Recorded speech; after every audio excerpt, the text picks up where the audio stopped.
年的300相亲中的度结巴当节的过年300日，为度化天下无边无际的有情众生，速得无上正等觉圆满佛果，请大家发广大殊胜的菩提心，以及方便广大密咒神动机，并且如理如法的谛听。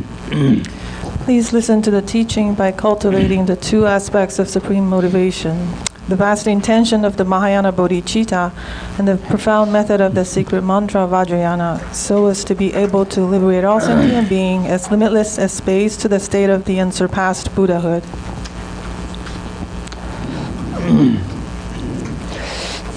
那我们今天呢继续讲中观根本慧论。中观根本慧论呢，我们上次讲完了这个论名，今天呢就是开始讲这个正文就是这个整个论点里面的首先的这个顶礼的句子。So today we will continue on with the teaching of the root stanza of the middle way, the fundamental wisdom of the middle way. In our last class, we have finished explaining the title of this treatise. So today we will begin with the actual content, beginning with the homage verses. 首先在这里，龙树菩萨在这个顶礼的句里面呢，通常我们任何一个论点，就是顶礼的时候呢，就是顶礼，不管是这个佛也好，菩萨也好，本尊也好，他首先会描述这个顶礼对境的功德，然后呢再来做顶礼的这个颂词句子这样。那在这里呢就是龙树菩萨也是同样的，他主要就是向释迦牟尼佛顶礼，主要就是讲释迦牟尼佛的这个功德。那释迦牟尼佛的功德是什么呢？主要在这里就是强调的佛陀的功德，就是他可以讲缘起性空的这个功德因为这个可以把这个缘起跟空性一起来很清楚的描述，然后呢可以很就是通顺的可是没有矛盾的这样讲得清楚的人，就是在这个世界上从未有过，就是唯一就是释迦牟尼佛，所以呢他特别描述这个功德来做一个顶礼这样。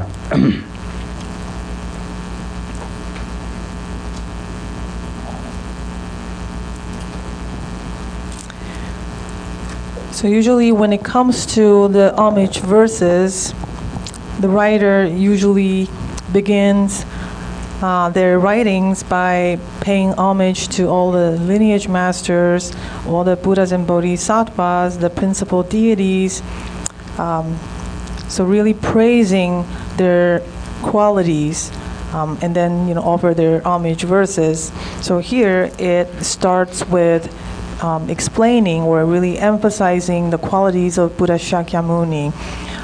So what are the qualities that are being emphasized about Buddha Shakyamuni? Is about how Buddha Shakyamuni was able to clearly elucidate the teaching of the dependent origination and emptiness in such a way that no other individual ever existed in the world could ever give such a clear teaching, articulate such a clear teachings to the world. 虽然佛陀还有其他的很多的功德，比如说身的功德，然后语的功德等等的，还有很多其他的功德但是呢，有些功德是就是其他的，比如说是外道或者是其他的这个就是圣人那这些都有的功德。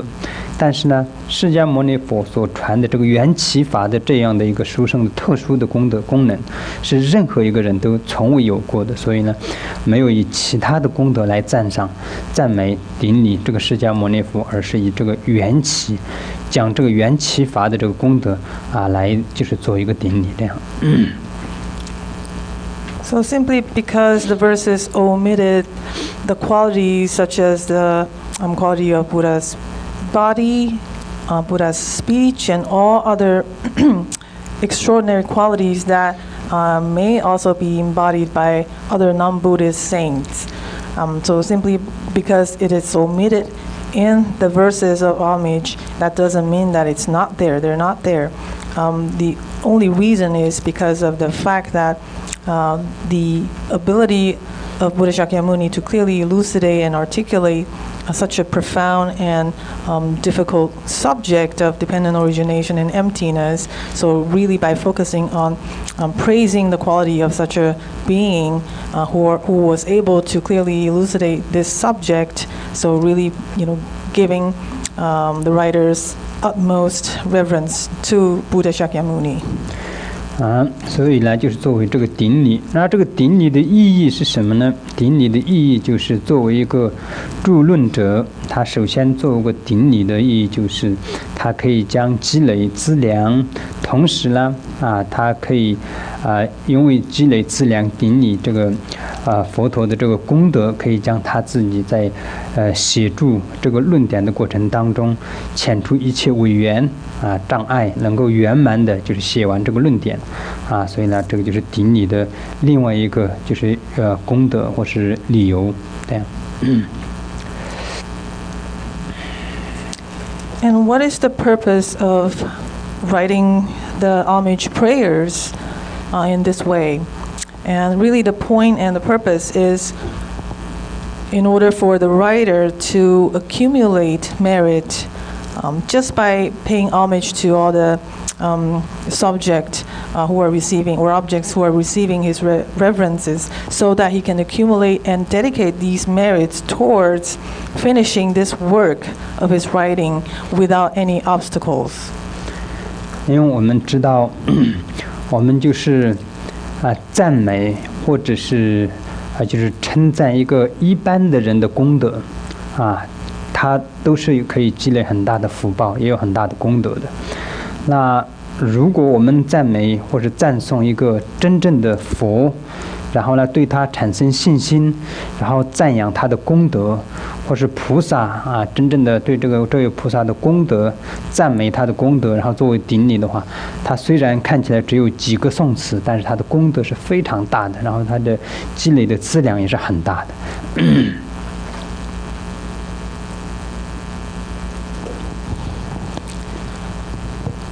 So knowing that for ordinary people like us, offering our praises to other ordinary people, this is considered a very virtuous act, letting alone for someone to offer their praises and homage to enlightened beings such as Buddhas and Bodhisattvas, and really praising their qualities. So this is actually amassing immeasurable amount of merit, even though it was just done with a few verses. 那接下来呢，就是这个顶礼的颂词的部分。他说：不生亦不灭，不长亦不断，不依亦不异，不来亦不去，这样这个是前面的这个4句。那这里主要是在讲什么呢？这里主要就是我们所说的8系论，也就是说是8边我们就是首先呢就是讲这个8边。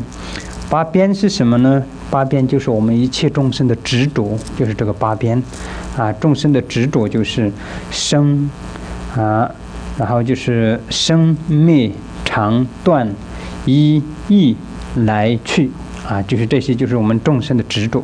我们众生都以为这些是存在的，这些是有的这是真实的在我们的生活当中都是有的，我们就是执着这个8边所以呢，在这个顶礼的同时呢，首先就是提出这个8边。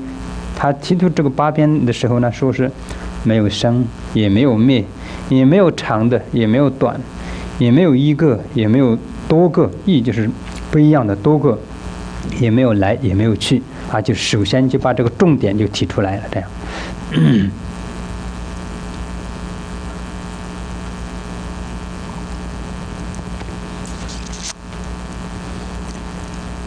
So in this homage verses, it begins with, to him who taught that things arise dependently, not ceasing, not arising, not annihilated, nor yet permanent, not coming, not departing, and so on. So we will stop here in the verse. So really it begins by proposing the 8 extremes that all sentient beings fervently attach to. So these are the phenomena, the 8 phenomena that all sentient beings attach to. We hold them as truly existent. So what are these 8 extremes? They're the phenomena of arising, cessation, eternalism, annihilism, singularity, multiplicity, coming and going. So these are the 4 phenomena that sentient beings hold true or think that they truly exist.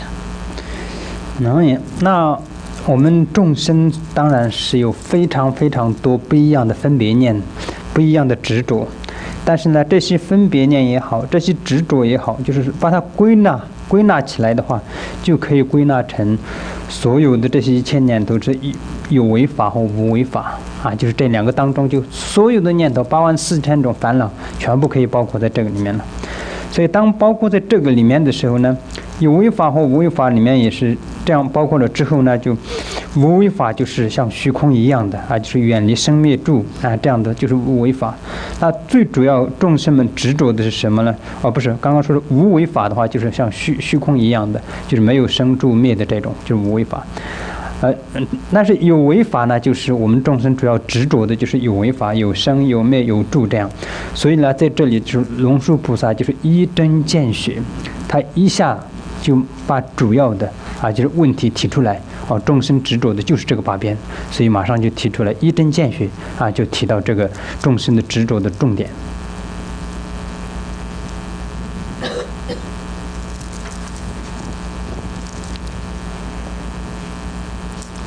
So these attachments really originate from sentient beings' mental construct.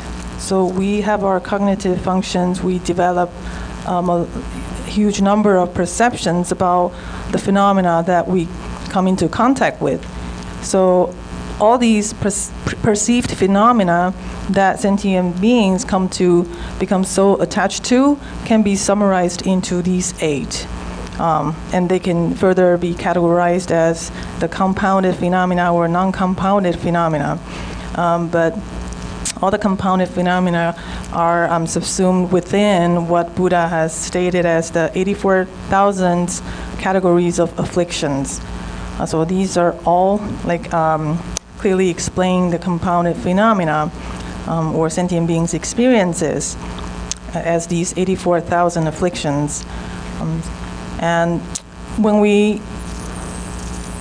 talk about the uncompounded phenomena, we usually refer to space as something that cannot be rendered, right? They're just out there.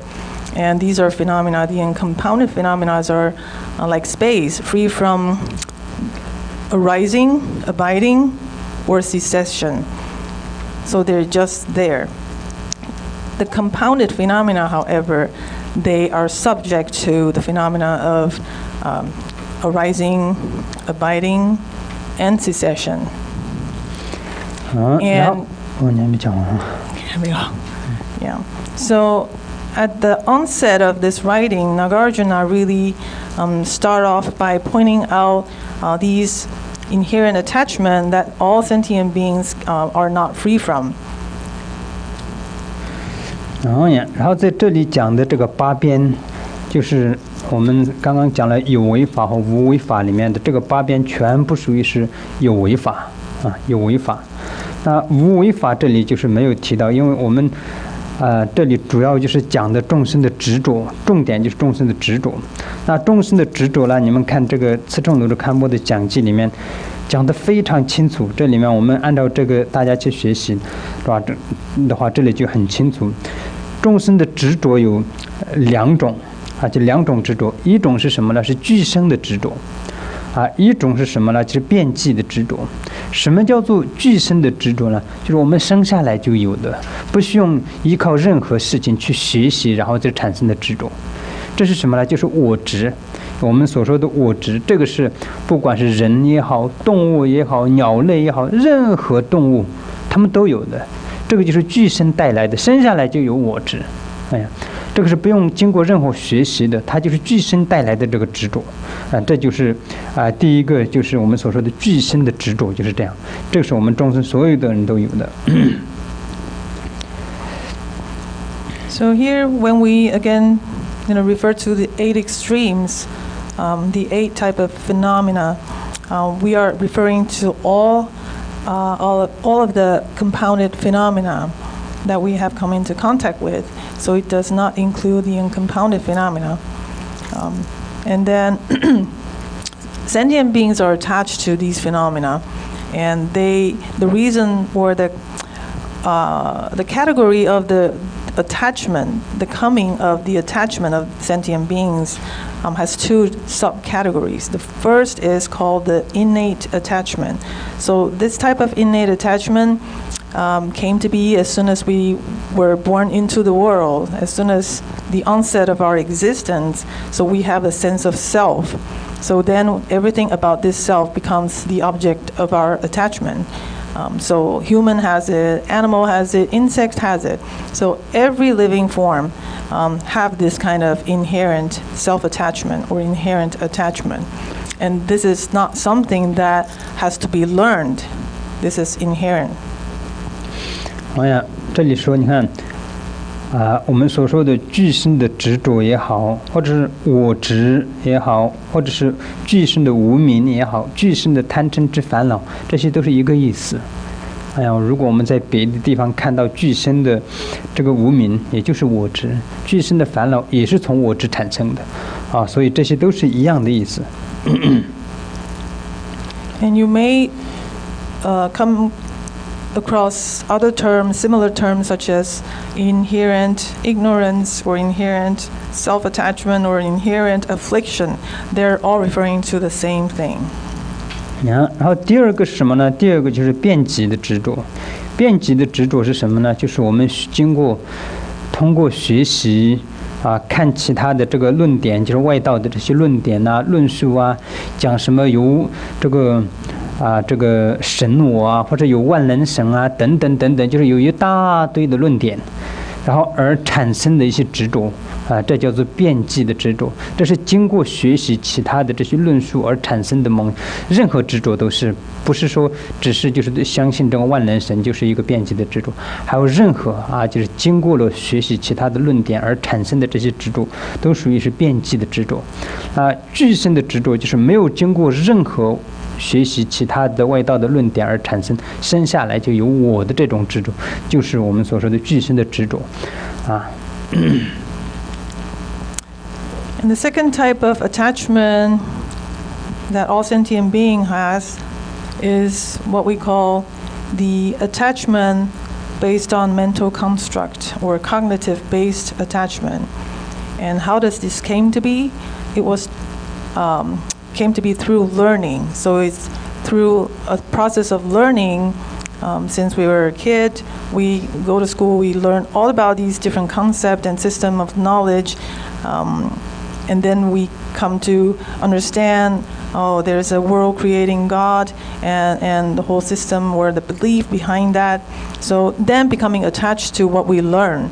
So those type of attachment is called attachment based on mental construct, because it is through a process of learning.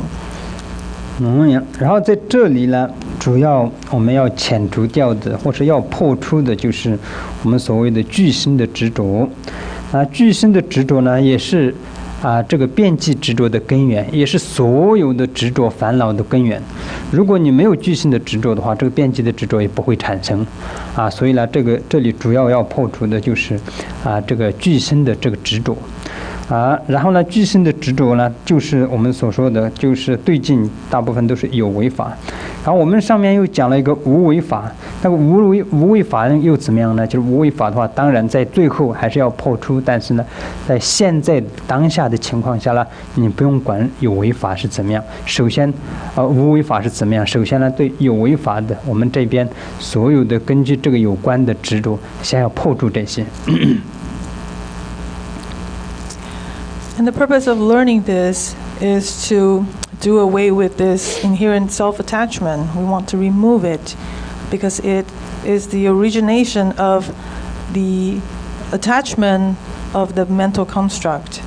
So without a self-attachment, we won't be getting into all these learnings, so we won't be able to develop the system of knowledge inside our head.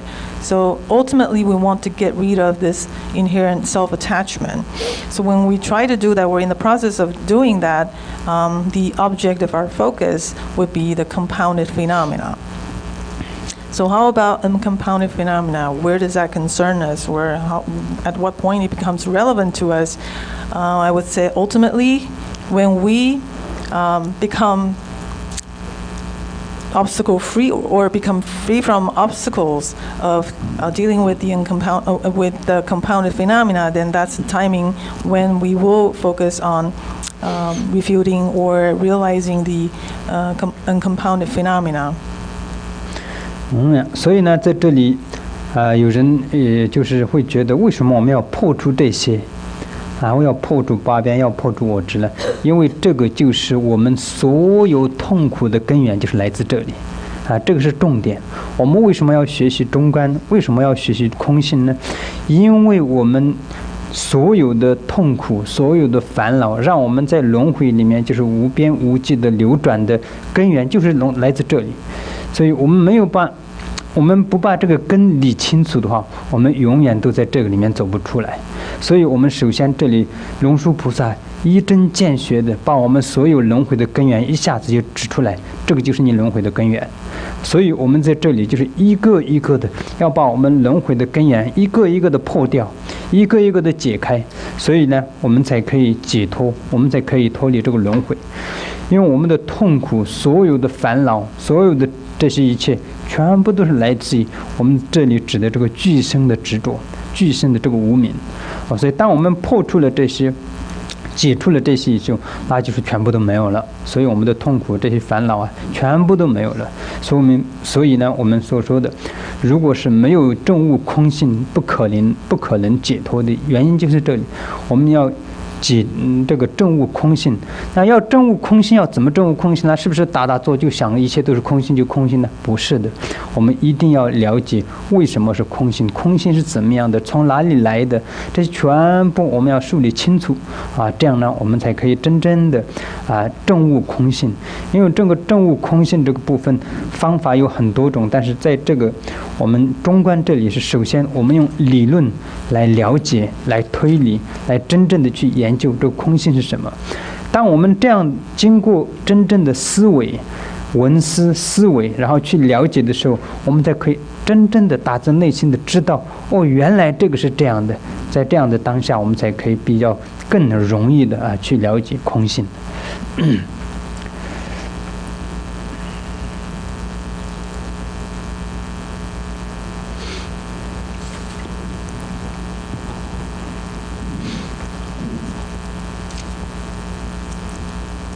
And you may wonder, why is it that we have to refute these 8 extremes that we hold so true to and so attached to? It is because they are the very source of sufferings, and they're the very reason why we're still lingering in or loitering in the samsara. And this is also the reason why it is important for us to learn about the Madhyamaka philosophy and to really get a better look at the notion of emptiness, or even coming to realize emptiness, so that we can eradicate the root cause of our cyclic existence, or the suffering to that matter. And that is also the reason why at the onset of the writing, Nagarjuna has pointed out these 8 extremes, just point out the very reason why we're still here. So by pointing that out and offering this extensive writing on how to approach understanding what emptiness is, and then for us to continue to reflect and really, go through the process of deduction or inference to come to full understanding of how the conclusion of the nature of emptiness has came to be and become our core knowledge and core understanding, or even to a point where we fully embody by realizing emptiness. 这个是我们去不思维的时候，我们不知道；思维的时候，我们就是非常非常很强烈的可以感受到，真的是这样的。比如说我们举一个例子，一个人我执很强的人，他的我执越强，他痛苦越多，烦恼越多，这是事实。我们如果是不去观察，我们不知道；我们去观察，我们就会知道的。如果一个人我执很强的人，他的烦恼会很多，因为他对我的这个执着非常的敏感，非常的敏感。就像别人没有就是攻击他，或者是在大众面前自己再讲一个话，他的这个敏感度就成到好像别人在攻击他，他马上生起烦恼。就像别人在平时在这个一个团队活动的时候，一个人他本来就是走来走去就是很平常的，也不会特别给别人打招呼怎么样，但是跟所有的人都一样。但是你碰到这个人没有跟人打招呼，以为他不喜欢你。所以有些人的我执重的人，他就会这样的敏感。然后这样敏感的时候是从哪里来？因为我执。像这样产生的时候，他会怎么样？他会痛苦嘛？给他带来的是什么？不是快乐，不是智慧，而是痛苦。因为他太敏感了，别人没有那个意义，但是他会觉得这是不喜欢他，所以他心里就生起烦恼。但其他如果是对我执不强的人，他完全不会，完全感受都完全感受不到别人在做什么，因为他不对他的执着根本没有什么那样深的执着所以呢，一个人的我执越深的人，痛苦烦恼越大，然后对自己的自我的那个敏感会越强这个代表是什么呢？就是烦恼或痛苦越多没有别的，就是带来的烦恼和痛苦就是会越多这样。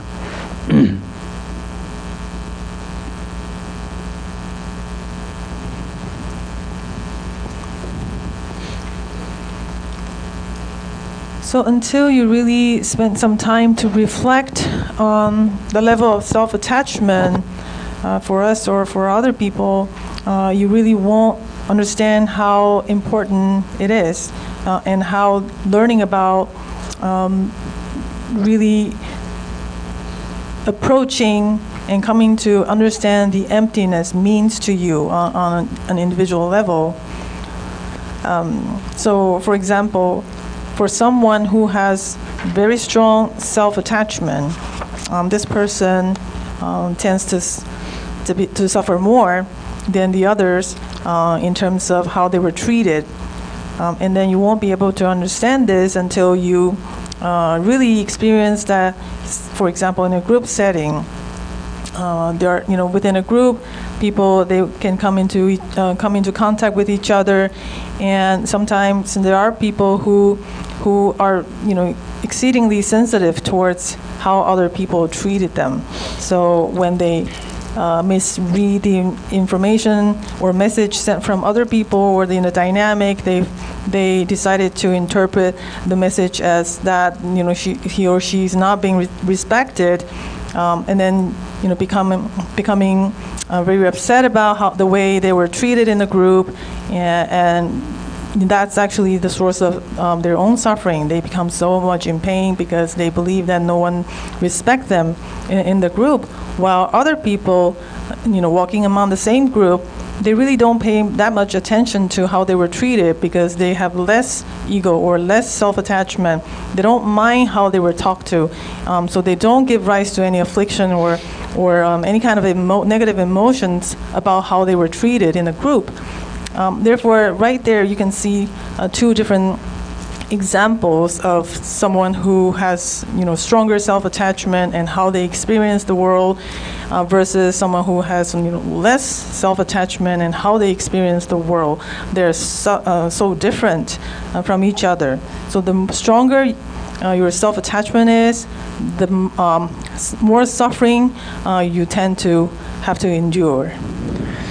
所以呢，我们在学习中观的时候，很多时候很多人学中观的时候，就把它把中观放在这样，然后自己在这里，好像我在学一个论点是好像跟我的生活或是什么完全没有关系的，我说用在一个学习一个另外的一个推理啊理论这样是不对的。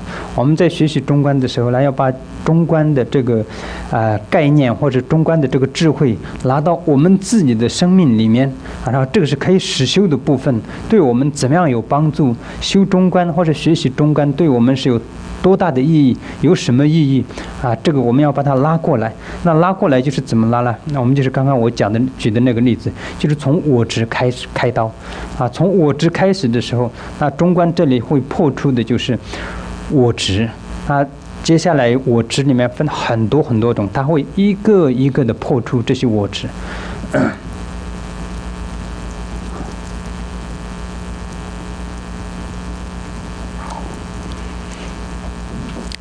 So by coming here, sitting in this room and learning about Madhyamaka, you may wonder how does that apply to my day-to-day living? How is that relevant? So if you approach it in a way that this is nothing more than just a subject of learning, then it may not create much meaning for you.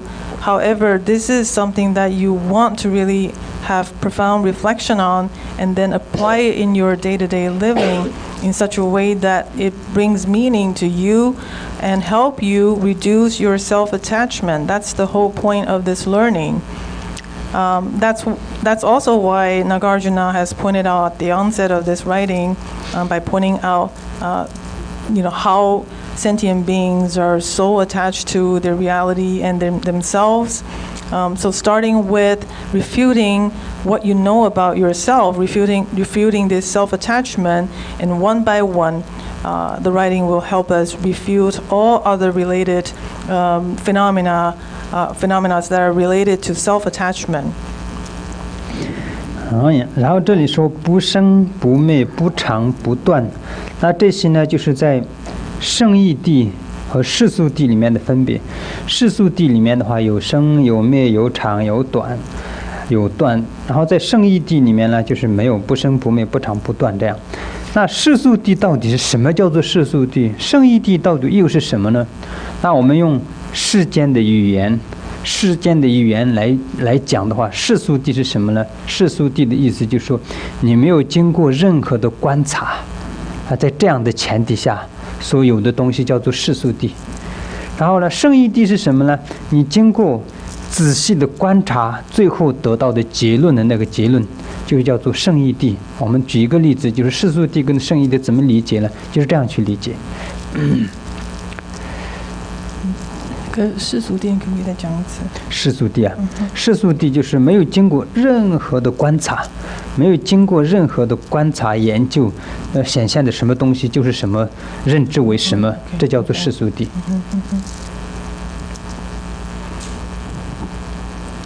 So here in the verses, not ceasing, not arising, not annihilated, not yet permanent. So these four modes are the way to kind of explain the reality that we know of, whether we have the level of the relative truth or understanding the reality on the level of the relative truth or at the level of ultimate truth.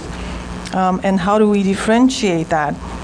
So using worldly language, what you know about the world or what your worldview is your understanding is something that was never carefully examined or observed. So you simply experience them and believe that that's what it is. So that is called relative truth. Ultimate truth would be the opposite of that.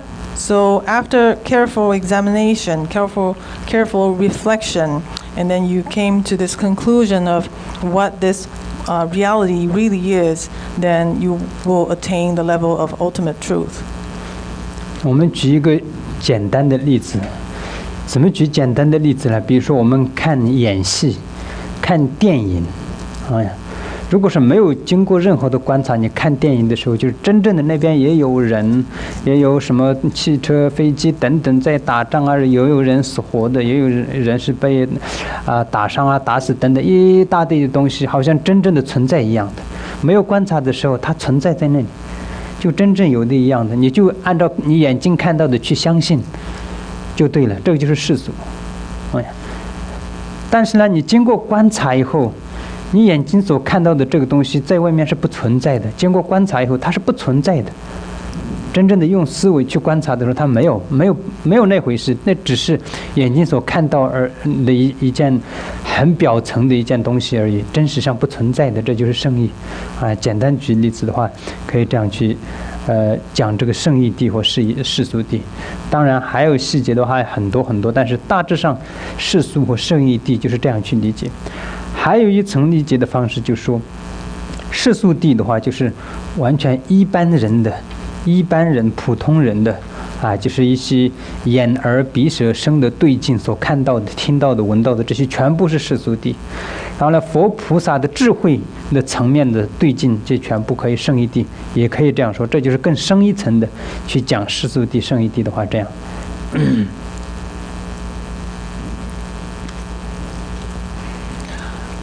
So here we offer two examples to approach or have a better understanding about the difference between relative truth versus ultimate truth. So let's use an example of watching a movie. So when you watch a movie, you're so absorbed within the plot of the movie. So there's these characters living and dying in the play, existing in that show, in the plot, as if they're really existing in the world. So having no careful examination and simply experience it and thinking that they're truly existing, that would be the level of relative truth. Whereas someone else come along, watch the movie, they have a clear understanding that that's being produced. So they have this higher knowledge of knowing that that's not true, that's being manufactured or fabricated. So you know that there's another truth out there. So right there are two levels of truth, right? One, the worldly level or the relative truth existing in the movie, whereas the ultimate truth existing within what you're experiencing outside of the movie. So that's one way of understanding the difference between the two. And yet there's another example, not really example, but way to approach, help you understand what they are, is that relative truth is how people understand the world using their sensory experiences. So whatever you experience you experience through your five senses, and that's what you are living as truth, right? So that's the relative truth. Whereas the ultimate truth are the experiences of the realized beings. 然后在这里讲这个八边我们所说的就是这个细轮八边的这个八边。那这个呢，我们在中观的映衬派和秩序派他们的差别，就是中观映衬派的话，它就一出来就是讲没有这个八边，没有这个生住灭这个八边因为它是在这个圣义谛也好，或是最就近的那个层面上讲的，因为在就近那个层面上根本没有这个八边，他就直接说没有八边然后呢，就是秩序派的话，他们就是注意到一些世间的人的想法，如果是直接这样说，可能世间人没有办法受得了，所以呢，就是讲了一个在这个世俗谛。对，就是世俗谛和圣义谛，它分了两个。在就是名言当中呢，有这个八边，然后呢，在这个圣义谛的时候才没有这个八边。它就是在这个中间，就是好像做了一个阶梯一样的，就是让一般的人能够在接受的情况下，再开始讲这个究竟的部分这个差别是这样的。一个是完全不强调这个八边，直接切入它最究竟的这个果。然后呢，一个呢就是为了就是接引或者为了让别人比较能够接上线那就是从另一个方面就是讲了一个世俗谛在世间的名言上呢有这个8边，但是在圣义谛里面就是没有就是分成了世俗谛和圣义谛2个。这个世俗谛和圣义谛分2个，就是秩序派的观点。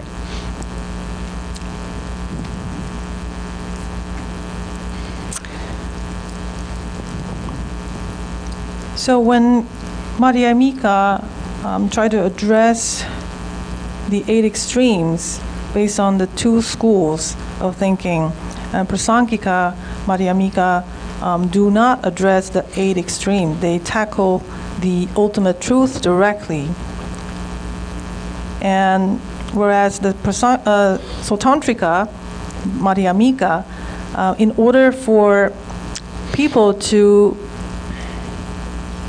be able to understand, so they have this development, they came up with their own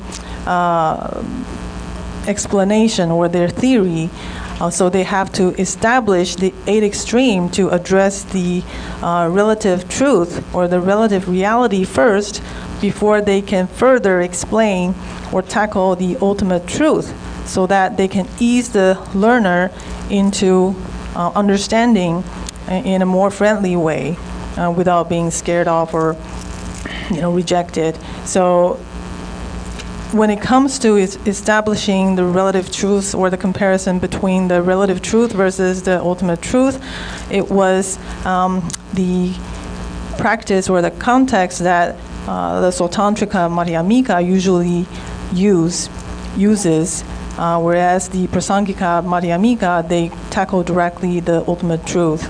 They don't discuss anything about the 8 extremes. 所以呢，这里就是把秩序派跟映衬派的差别以及他们的 focus 的重点就在这里讲了。所以这些详细的，我真希望大家就是真正的阅读四重龙珠堪布的这个讲记，因为这个里面讲到的很多重点，我们要在真正的学的时候的话，我们如果是在其他的我们要阅读非常多的不一样的经典里面，才可以琢磨到这些里面的一些很多的重点所以这里堪布已经把很多这经典和论点里面的这些最主要的部分已经就是积累在这个里面了，所以大家尽量的阅读这个里面，你们就等于是已经读了很多很多不一样的论点的概念了所以这个里面有很多的重点，但是呢，在这里的英文的听众没有这个英文的这样的法本，但是我会把这里面的尽量重点都不漏掉的跟大家讲这样。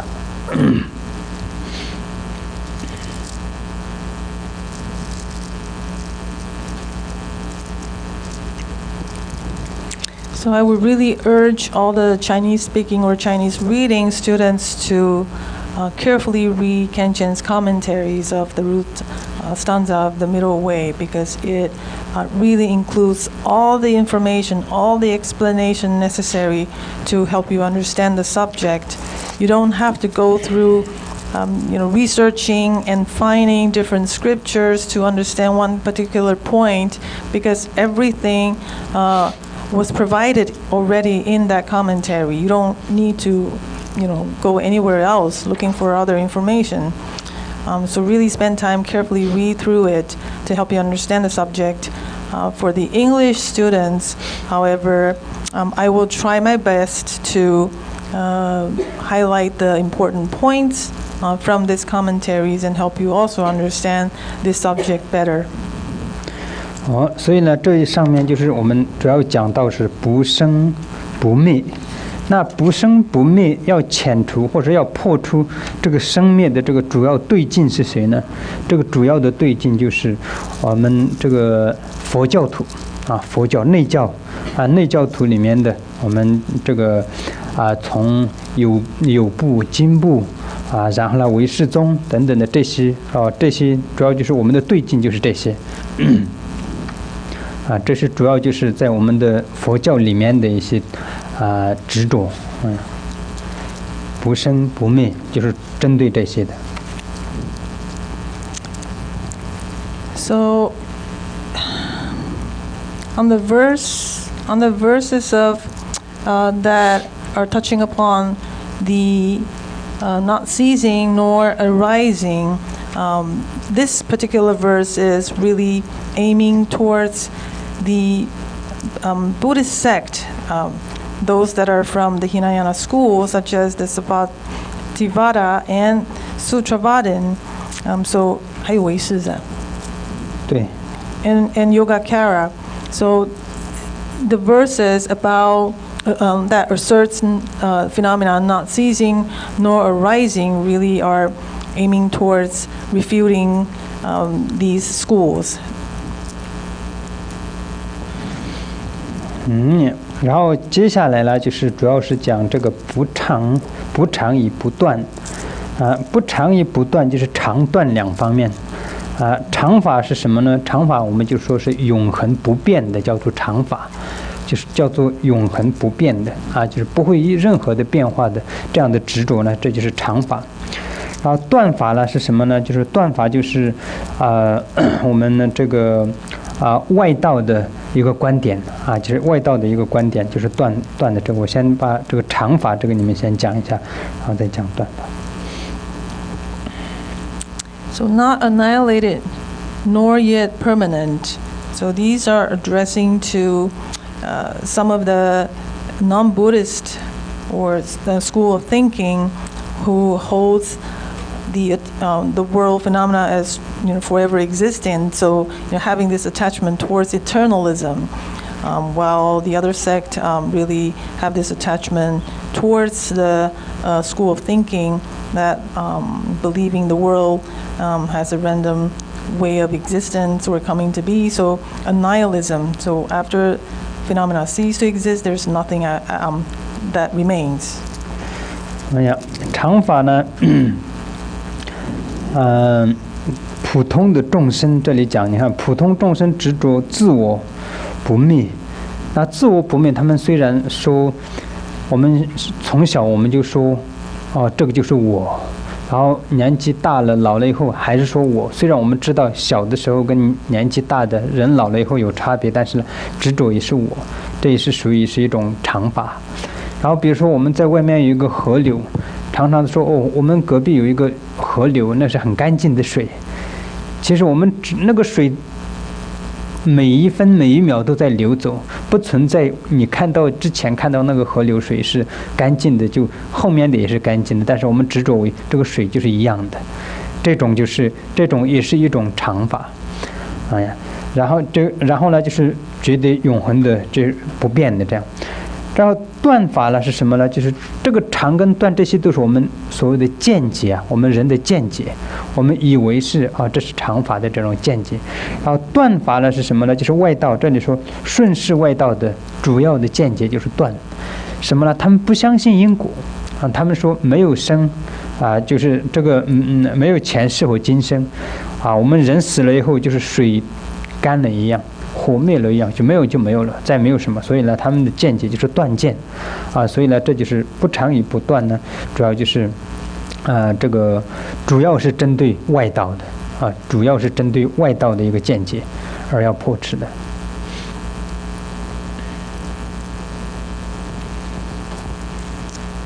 So in a nutshell, the view of eternalism can easily manifest to anybody when, almost like when we were little, we would think that this notion of self, this sense of self, will exist forever.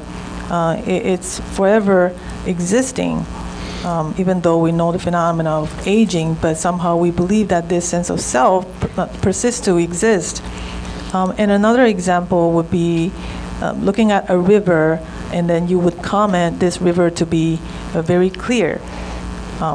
But knowing that this river is ever flowing, so in the minute that you see it as clear, maybe the next minute, no one is to guarantee that it's still clear. It's just an illusion of designating this river to be never changing. So once defined as clear, it will always be clear. So that's another notion of eternalism. So then the opposite side of it would be the view of annihilism. So this is also held by non-Buddhist people who is called, or they are one of the 6 schools of Hindu philosopher who are also holding the worldview of materialism. So they're called the Lokayatika. They don't believe in the cause and effect. They don't believe in past life and future lives. So they only believe in what they see. So materialism are this type of people's worldview. They only believe in what they see. So these two are the types of worldview held by non-Buddhist.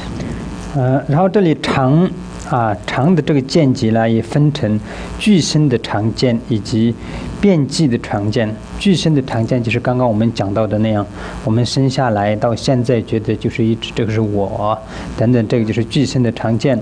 然后就是遍计的常见呢，就是相信了万能神。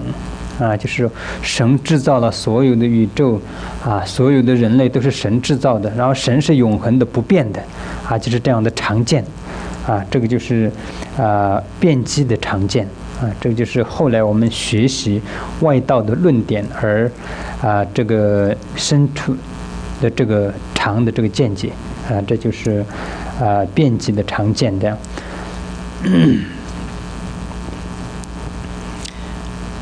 So when it comes to eternalism, there are also 2 types of eternalism. One is the inherent eternalism, and the other would be the mental construct attachment or a cognitive-based attachment of this view. So the inherent attachment towards this eternalism would be what we just explained, having this ever-existing sense of self, or this self never changed since the minute you were born until you age.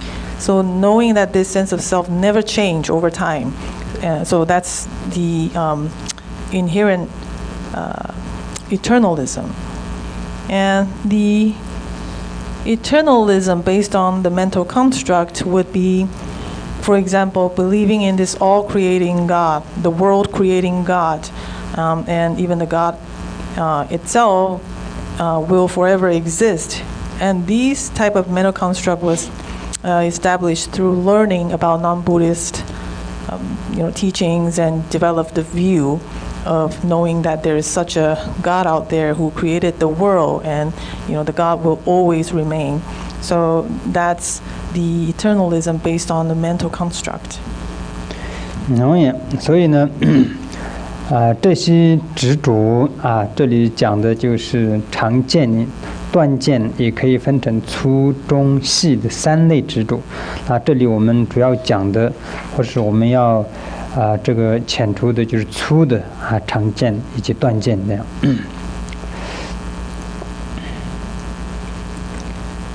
So with each of these worldview, whether eternalism or annihilism, there are 3 types of attachment towards each of this. So the gross attachment, the middling mild attachment, and the subtle attachment. And what we're aiming to remove is the gross attachment towards the view. 然后下面一句就是不依亦不异这一句。那不依亦不异呢，我们首先我们要讲一个就是多，那我们必须首先建立一个一。如果是没有办法，首先没有办法成立一的话，我们就是多或是异，我们没有办法建立所以呢就是这里讲就是不依亦不异，就是也不存在一个一，也不存在一个他体，就是一体和他体都不存在这样。那为什么不存在呢？这里讲我们首先比如说我们执着说有一个瓶，那再来观察这个瓶的时候，其实这个瓶子也不存在的，你观察它的上下左右这样一个一个的去区分的时候，最后下来它不是瓶子，它只是一个围城就是非常小的微尘。微尘。Oh, dust. Okay, particle. 然后再继续观察下去的时候，其实微尘也不存在，所以你你没有办法成立一个一，没有办法成立一的时候，一就不存在了，就他体也不存在，因为他体是要建立在一上面的，所以他体不存在所以呢，这里说不一，一不异就是一个我们所谓执着的一也不存在，所以一不存在的前提下的话，我们所执着的多体或者他体也不存在。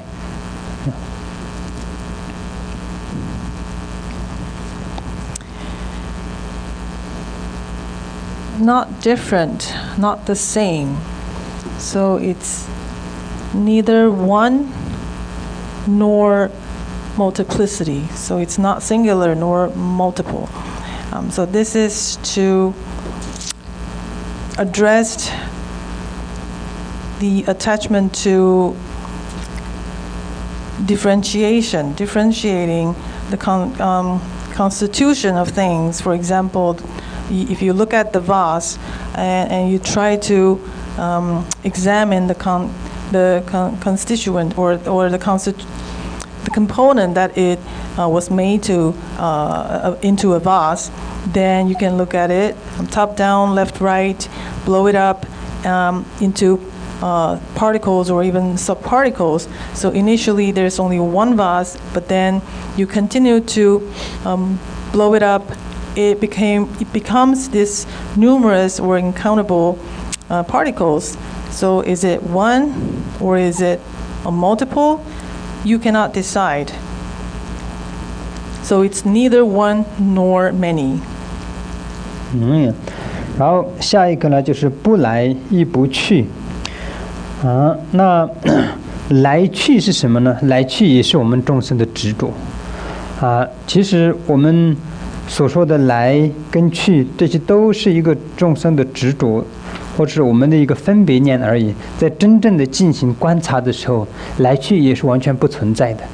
那这个来去不存在的这些上面，这个今天我们就是简单的介绍一下这些仔细的怎么样驳斥，怎么样去遣除这些执着。我们接下来的后面会很仔细的讲来去品等等，这些里面会仔细的非常会讲明白这样。所以呢，这些进行这样观察的时候，其实我们所说的来，也是我们众生的一种执着和分别念；我们所说的去，也是众生的执着和分别念。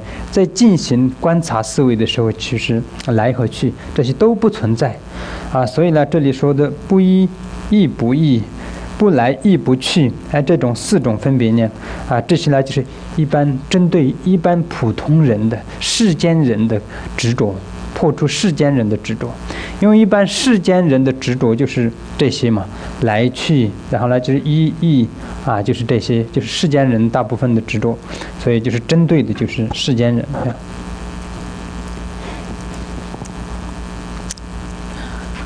Not coming nor departing. So the notion of coming and going is also something sentient beings attach to very much. And again, it is a mental construct. It's our perception about what we see as coming and what we see as going. So in order to refute that, to help us lessen our attachment to this phenomena, is the focus of this learning as well. And here we're trying to refuse the level of attachment held by ordinary people in the world. But later in the chapter, we will examine carefully, further about the definition of coming and going and how to refute this notion of coming and going. 所以在这里就概括了我们世间人的执着，然后呢就是佛教徒，所有的佛教徒就是学过经论的人呐，学习过经论的人就是佛教里面的经论的人。然后这里所说的世间人的话，就是没有学习过任何的经论的人，叫做世间人然后呢就是外道的这些执着，就是这些全部提出了，就是破除了，再破他们的执着，对境就是这些。为什么呢？因为在这里世间人他们根本不懂生灭他们根本不会去考虑就是生，他们不去管什么生不生的问题，他们也不去管什么灭不灭的问题，他们就是只管说一啊、多啊、来啊、去啊，就是等等的这些执着，在他们常常想心执着就是这些。所以呢，就是一般我们学习过经论的人才会讨论到比较高一点的层次，就是生灭啊、住怀啊等等这些会讨论到，所以他们就针对这些的执着。所以呢，这个八边里面，我们就是把这个众生的所有的执着也归纳了，然后呢，执着这些八边的众生是哪一类的也清楚了所以就是把这个八边就提出来了，这样。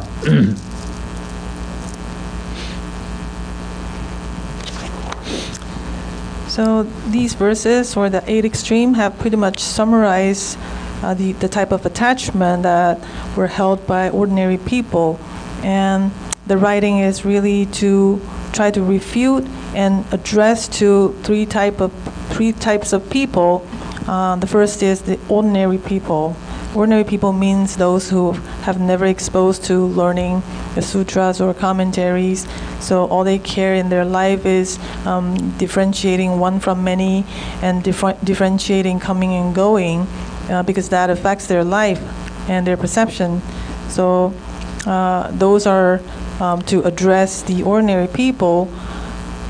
So to address those who are more learned, so for example, Buddhists, they have exposed themselves to the sutric learning and learning about the commentaries of all these sutras. So they would be more interested in the philosophical questions such as the, arising and cessation, eternalism and annihilism. So the mental construct will put them in a higher capability in reflecting on issues like this. So and the non-Buddhists as well. So really these three categories of audiences are what this writing is trying to address in order to help them refute their attachment towards the 8 extremes. 然后就下面能说是因缘善灭诸系论我其首礼佛诸说中第一这里说首先诸系论是什么呢？就是我们刚刚讲的这个八边叫做诸系论。善灭即是能善巧合理的远离八边的系论，8个系论，也就是说灭出八边这个系论。那灭出了这个八边的系论叫什么呢？灭出了这个八边系论，最后得到的结果就是法界。我们就说法界，这里有好几个名词，真实实相，然后就是空性、真如这些全部都是名字上的差别，但它的意思都是一样的最后的结论是什么就是结论就是得到这样的一个结论，所以我们要灭出这个八边，最后的结论就是这样。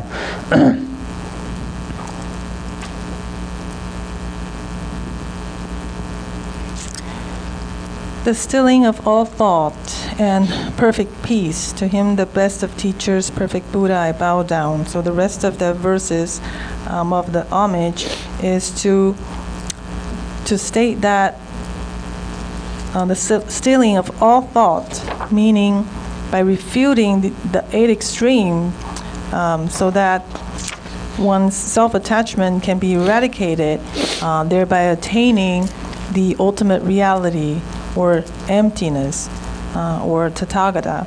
So attaining that state, whatever you call it, it's the same thing, but it can only be attained through one eradicating the attachment to the 8 extremes. 这就是善灭诸系论，能说是因缘这里这一句就很重要了。为什么这一句重要呢？首先说了这些全部都是空性不生不灭不来不去不依不异，全部都是空性。然后又说了什么呢？又说了在世俗谛里面这些全部都是可以存在的，而且把这个全部讲的就是说这是因缘的和合缘起而产生的，讲得非常有道理，讲得非常有推理的，可以讲得非常的清楚，把这个一切的空性最究竟一切都是空性。然后呢，以及现在世俗的我们的眼耳鼻舌身所见到这些一切都是存在的。他要讲存在的时候，也可以讲的有头有尾，有因有果。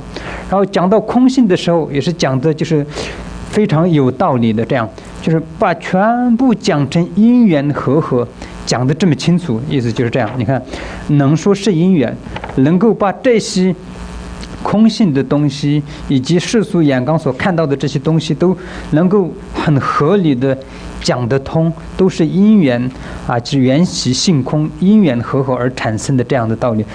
这龙树菩萨说，我非常的佩服所以呢，在这里我要请顶礼这样。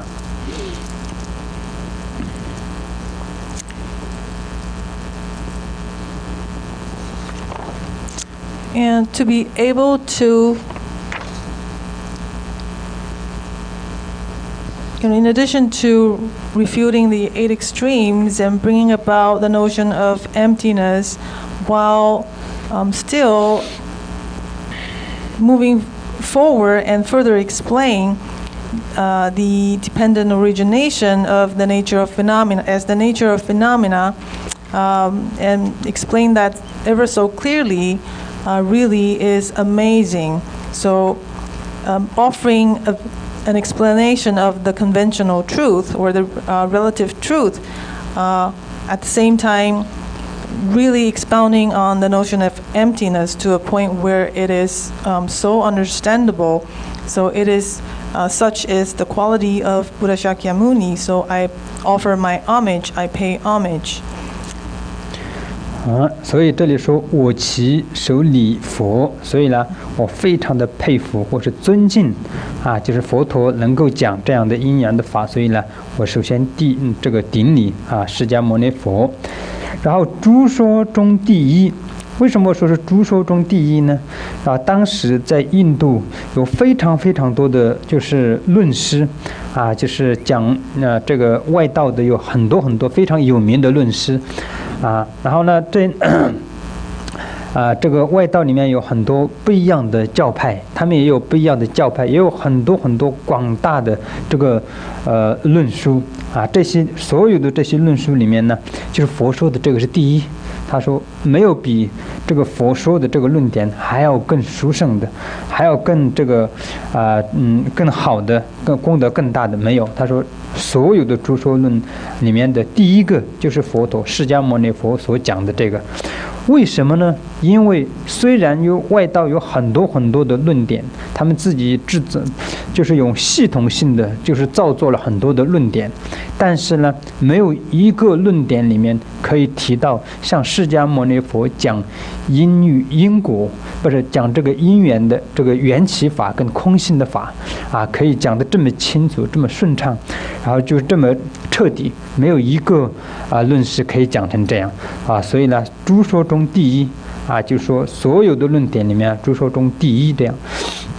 不但是在当时的印度的所有的论师里面，诸说中释迦牟尼佛是第一，而且是在过去在这个世界上也没有出现过这样的，现在也没有这样的，未来也不曾有就是比释迦牟尼佛讲这个因缘法更殊胜的一个论述所以这里就讲了过去现在未来也不会有，所以就是诸说中第一这样。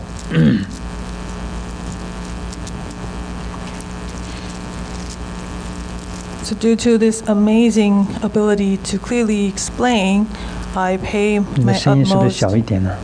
你的声音太小了。小一点。So I offer my utmost reverence to Buddha Shakyamuni. 这样可以吗？听不清楚啊？可以哈。So he is among the first. He is unsurpassed.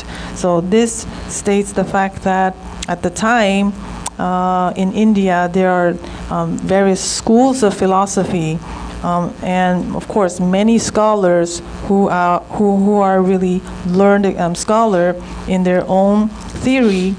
However, among these various schools of philosophy, none of them are better than Buddha Shakyamuni, because however established or systematic their system of knowledge are, none of them are able to clearly explain or establish the notion of dependent origination and emptiness, and explain that as clearly as Buddha Shakyamuni did. So what Buddha Shakyamuni has accomplished is unsurpassed. So then he ranked first for this reason, and never had a time someone like Buddha Shakyamuni has ever existed, and no one like Buddha Shakyamuni exists at present time, and no one like Shakyamuni will ever come to exist who are able to explain dependent origination and emptiness in such a clear manner. 所以不管是在所有的论史当中也好，然后现代的这个科学家也好，哲学家也好，物理学家也好，所有的这些里面，就是没有一个是可以跟释迦牟尼佛所讲的缘起空性相比的，就是完全没有，未来也不会有，因为这个就是最就近的了，没有比这个更殊胜的。如果未来有人证悟到这个，就是只能依靠佛陀所讲的而去悟到这个，没有办法自己另外建立一个系统是比这个更殊胜的，是不可能有的。为什么说未来不会有了？因为这个就是最就近的，没有比这个更就近的一个东西了，所以这个就是殊胜的原因就是这样。诸说中第一就是这个，因为佛在2500多年前讲的这个论点，就是在2000年的过程当中，就是出现了多少有名的就是科学家、哲学家、物理学家、论师等等，所以这些过程当中没有一个人的理论是可以推翻释迦牟尼佛的理论的，所以完全没有的。所以呢，为什么没有办法推翻呢？因为释迦牟尼佛已经证悟了，已经悟到了最究竟的这个真理，所以最究竟的真理，这个没有任何人可以推翻的，它就是一个实相，它就是一个真理，所以这个是没有办法推翻的。所以呢，佛就是早已悟到了这一切，但是一般的人是不可能悟到的，也不可能就是有这样的念头的，所以就是诸说中第一这个就是龙树菩萨就是称赞了释迦牟尼佛讲这个缘起法，就是诸说中第一所以呢非常的这个不可思议佛陀的这个讲解不可思议，所以呢我非常的恭敬以及赞赏释迦牟尼佛，所以呢我要首先以你讲这个缘起空性的这个法，所以我要顶礼你这个就是所有的这个中观论中论里面的首先的顶礼句。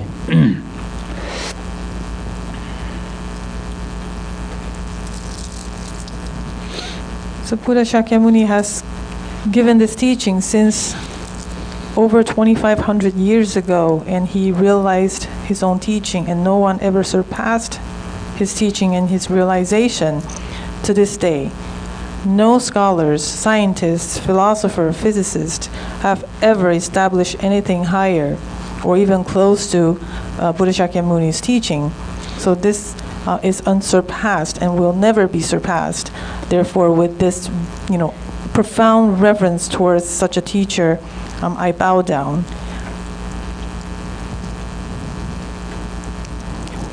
讲完了哈，所以呢，这以上我们就是讲完了中论的这个顶礼的句所以呢，在这个顶礼句里面，其实真正来说的话，已经包括了这个整个就是中观根本慧论里面的含义大致上就是全部包括了这个含义那在以下的话呢，会把这些里面的这个一个一个的细节分开来，然后一个一个来就是遣除我们众生的执着所以呢，这以上这几句是非常非常有名的句子，我们在藏地的很多时候念这个心经的时候，都会首先会念这几句这个顶礼就是我们所说的不生亦不灭，这个高报灭经把他们文化灭般中灭他们等东西等诸般尼日日他们都不生就就单把地了上茶咯，然后呢就开始念诵这个心经这样所以这几句是一方面它是这个根本慧论的这个顶礼的句子，另一方面它是功德非常大的。就我们Madhyamaka Series，我们大家都知道，就是修这个愤怒施身法的这个马吉拉准空行母，他在这个施身法里面也念诵的时候也要念这几句，他说这个几句不但是一个礼仪句，而且是一个降魔法，降魔法。为什么呢？他这里面就是把这个八边的细论全部已经遣除掉了，一切魔就是来自于我们的执着我执。我执就是这些八边呢，所以这个遣除掉了，那魔也就不存在了，所以呢，这个也是降魔法，所以这几句大家能够背下来的话，这是非常殊胜的，任何时候可以念诵这几句顶礼句。你刚刚说马吉拉准念诵这个，它不但是一个什么，也是一个。马吉拉准说这个，你说它念诵这个的作用。它的作用不只是一个，就是这个根本慧论里面的一个顶礼句，而且它也是一个降魔法。你之前说的是顶礼句。对 ，OK， 对，这是个降魔法。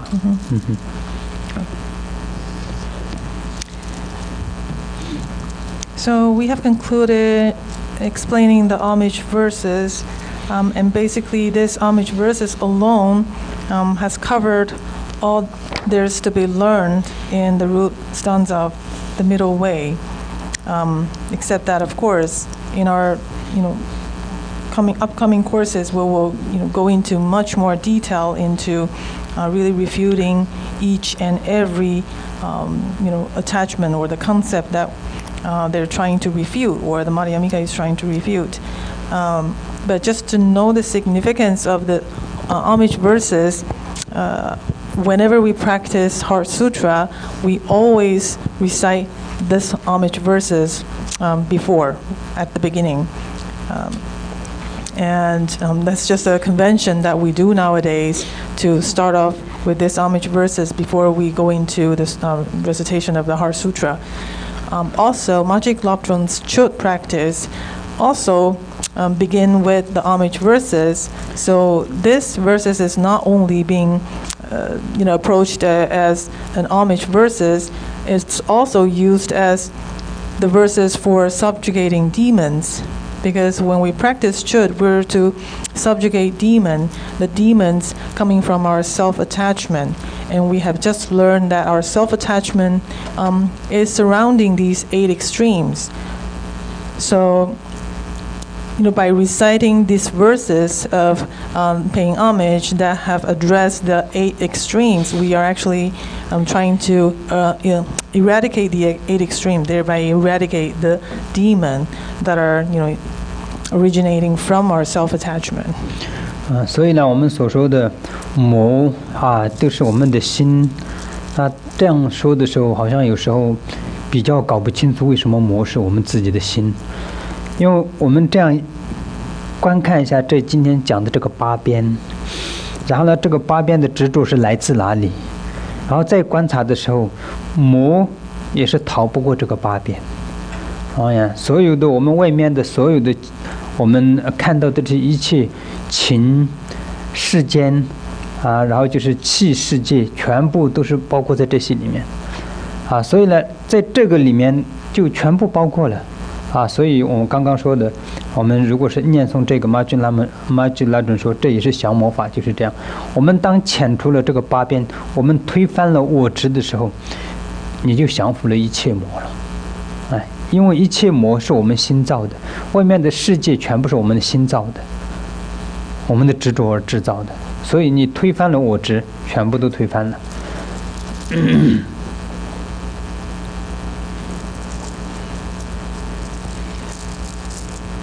So we often hear, demons or devils are created by our own mind, and you probably don't fully understand why that is the case. So today, after learning about 8 extreme and reflecting a little bit more about it, then you will come to realize that 8 extremes are none other than our attachment. And so is the demon. Demon created by our mind are also conditioned by the 8 extremes. So in actuality, all the animate and inanimate world are all conditioned by this 8 extreme. So the only way to be free from it,